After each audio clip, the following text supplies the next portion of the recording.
mga bay, may kabit na natin yung 16. Ayan, 16. Kita ba? Ayan, 16.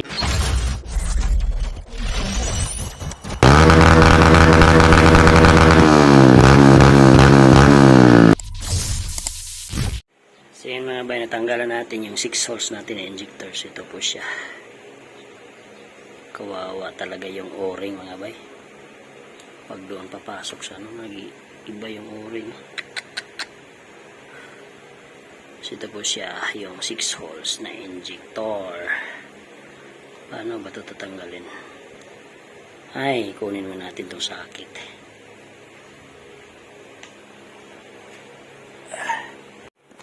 So yun po mga bay, ito po yung 6 holes. So, makikita na natin. Yan. 6 holes yan na. Ito yung 8 holes natin. Kita ba?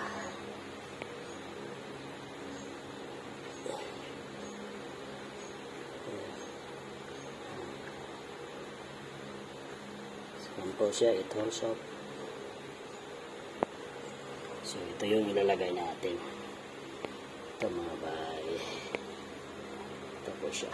Ito po yung kulang. Ito yung hindi natin nabili.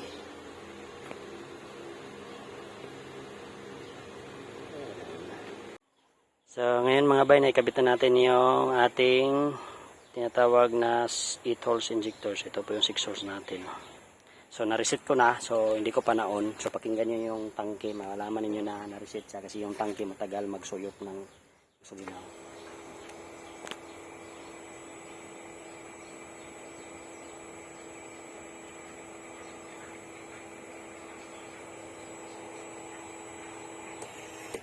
Diba? Ang tagal mga bay, no? So, yan po ang kanyang pag-reset. So pa-start natin to. Malaman nyo pag na-reset talaga kasi matagal mag-start mga bay. Ayan ito. Redondo natin ha. Ayan.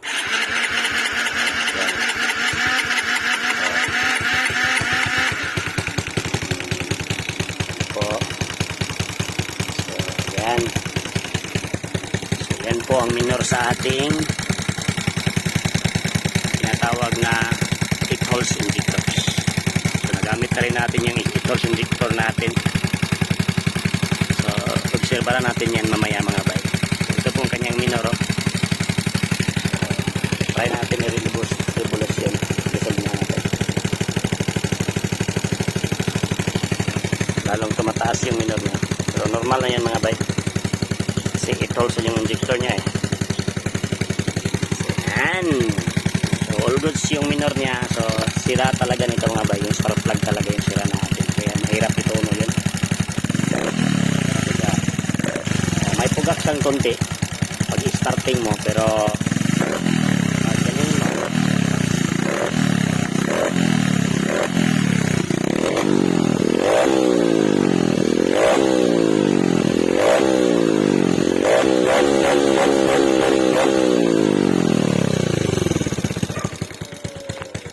Yan po yung minor niya. Bumababa siya mga bay pag galing siya sa revolution. Baba yung minor. Hindi natin malaman to bukas sa umaga kung ito ay magano ba tawag niyan, matagal ba mag-start.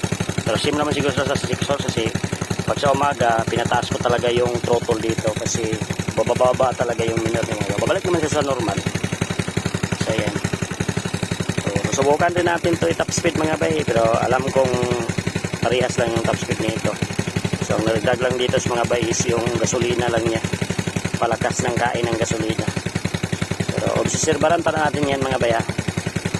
Patatakbo natin to ng ngayon. Pupunta tayo ng Valencia. So gagamitin natin to kung may mobserbaran ba tayo dito mga bay. Let's go! Yan. Subukan natin.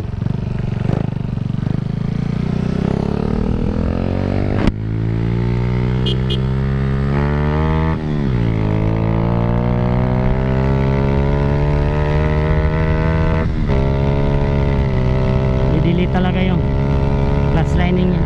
Kawawa dito ang clutch lining.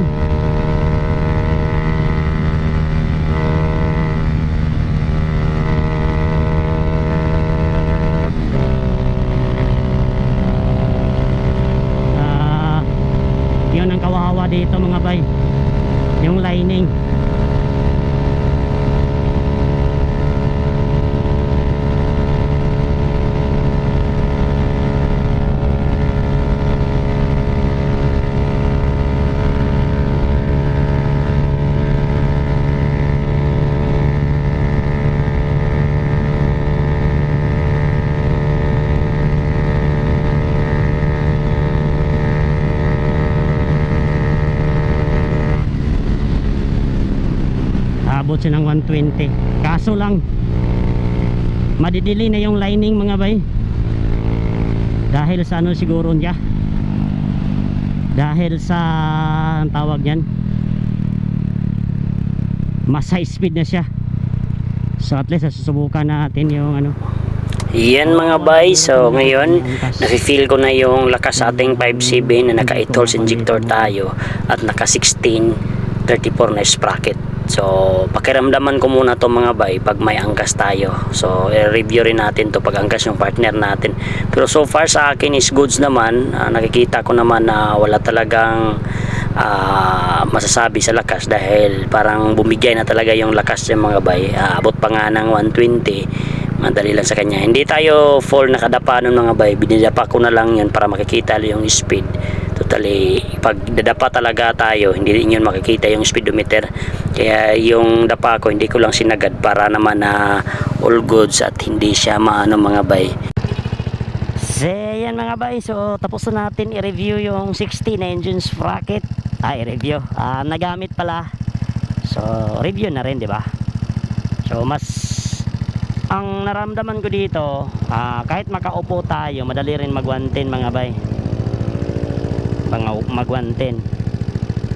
So dahil sa kamahalan nito, gagamitin muna natin tong sprocket at 110 din natin tatanggalin. So susubukan rin natin to pag may angkas tayo kung ito ay delayed ba.